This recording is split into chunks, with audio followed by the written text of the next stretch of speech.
For me, I don't really have a practice or a routine that I have for alternate picking. A lot of it is in my hand position. I choke the pick off really, really shallow so there's not a lot of material sticking underneath my hand, and I also keep the pick so that it's almost parallel to the string, but not too much. Some people, when they have the pick parallel, it's harder to pick the string. I have it just a little bit turned so that it almost nudges the string over. The other thing too for me with some of the picking patterns that I have, they would just be totally inaudible if there wasn't the palm muting technique that I use myself. I like to put the bridge of my hand right here, the meat of it, right across the bridge of the pickup, I mean the bridge there, and just kind of roll it forward to dampen the strings. It's different amounts that I roll it forward to deaden the strings. Like the more that I go up there, sometimes I'll just completely choke the string off, like in Train of Consequences.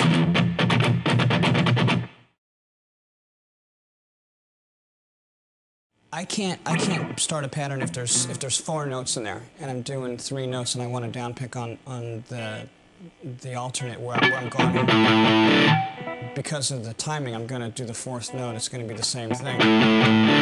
It's going to be an up pick on the 4th note. If I want a down pick and I go down, up, down, down, the timing is going to be a little bit suspect when I go from string to string. Sometimes I'll start with an up pick and then go down. So I try and keep it as flowing as possible in between notes.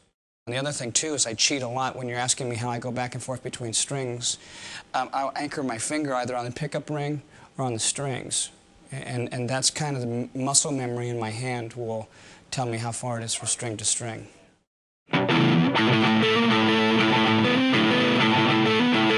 Something like that. The injury that I had was called Saturday night palsy, and the muscle that comes across the top of your hand here, I had a nerve injury that it was pinched inside of my bicep here on the radial ulnar nerve, and this muscle here stopped communicating with the nerve. So when my hand was in this position, so the palm was facing up, I could pull the muscle up this way, I could close my hand and everything like this. If my hand was in this position where the palm was facing down, I couldn't do nothing. It just hung like that.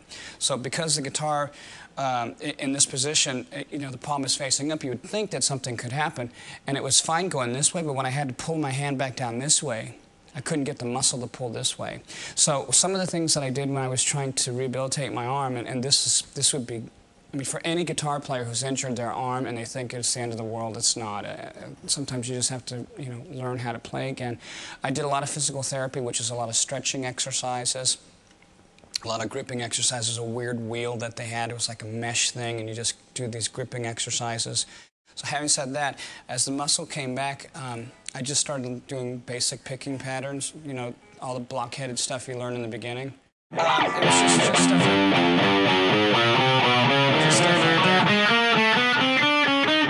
And I couldn't do any of that because, and I would stop as soon as I made a mistake. And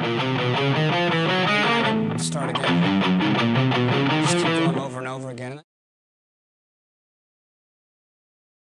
Some of the things that my teacher had showed me, the guy's name is Rick Flouting, and he's done some orchestration work with the London Philharmonic Orchestra. He's a jazz player and a classical player. He may not be, super renowned or anything like that, but for me, he was really good and had the right attitude. If I'm going to go and put myself in the hands of a teacher, I don't want to be with some guy that's going to show me something wrong in the first place. The thing for speeding up for me was pulling my fingers in this way and also not holding on here.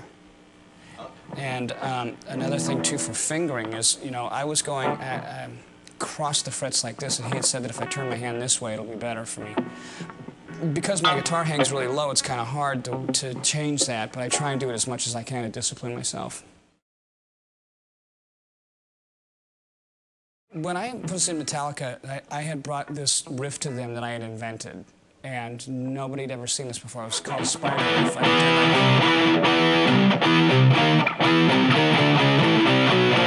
Stuff like that, because it's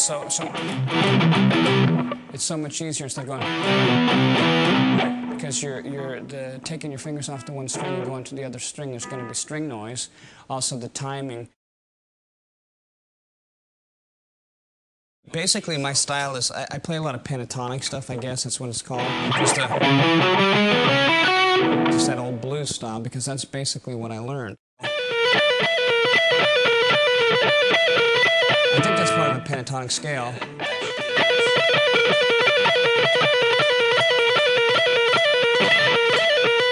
And then that's basically all those scales are. If I did it really slow up here.